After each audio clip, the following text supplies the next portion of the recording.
Shalom Ubracha, nous poursuivons ici avec la 10e Mishnah. La Mishnah nous enseigne Misheyatsa Lelech Be'ir Sheme'arvimba. Quelqu'un qui est sorti, c'est-à-dire il est sorti de sa ville. Les habitants de sa ville lui ont demandé d'aller amener son hérouve, d'aller amener un hérouve là-bas, à tel endroit, afin que le lendemain, les habitants de la ville puissent se déplacer de l'endroit du hérouve, encore 2000 amot. Lui est parti pour poser le hérouve, et voici que Irziro Chavero, c'est-à-dire qu'il a rencontré quelqu'un qui lui a dit: pourquoi tu te déplaces maintenant, il fait trop chaud, il fait trop froid, rentre chez toi. Donc il n'a pas pu déposer le hérouve comme il avait voulu. Eh bien, Hu mutar lelech vechol bnei ha'ir asurim.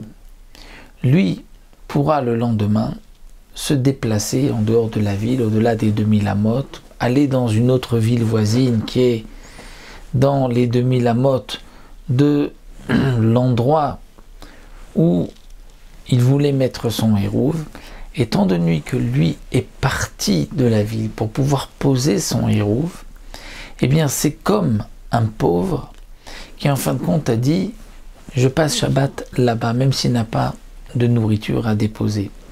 Étant donné qu'on l'a ramené, donc lui est un peu comme pauvre, il aurait voulu aller là-bas, donc c'est comme s'il a dit: c'est là-bas que je passe Shabbat. Mais les habitants de sa ville, eux sont assourim, puisque eux n'étaient pas sortis de la ville avant Shabbat, ils n'ont 2000 amot que de la ville et pas plus. Divrei Rabbi Yehuda sont les paroles de Rabbi Yehuda. Rabbi Meir Omer non. Kol shi'u yachol la'arev velo irev, hare ze chamar gamal. Rabbi Meir a un doute quant au statut de cet homme-là, parce que d'un côté, il aurait pu poser le hérouve à l'endroit où on lui a demandé.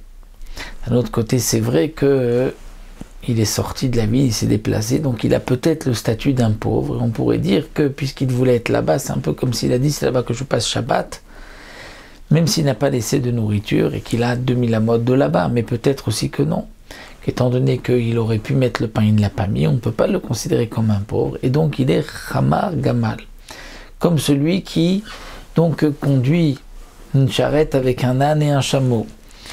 C'est-à-dire que l'un va dans un sens, l'autre dans un autre sens. Il n'a pas 2000 amot de sa ville, parce que peut-être que c'est de là-bas qu'il doit compter 2000 amot. Donc, on va dire, si cet endroit était au nord de la ville, il n'a rien au sud de la ville, puisque c'est au nord. D'un autre côté, il ne peut pas aller au nord de l'endroit où il aurait voulu mettre son hérouve, au-delà de 2000 amot vers le nord, parce que peut-être il n'était que comme un habitant de la ville et il a 2000 amot de la ville, donc il est entre les deux, c'est un safek, c'est ce que pense ici donc Rabbi Meir. Bon, nous avons terminé cette Mishnah, il nous restera une dernière Mishnah pour terminer le 4e Perek, B'Siyata D'Ishmael.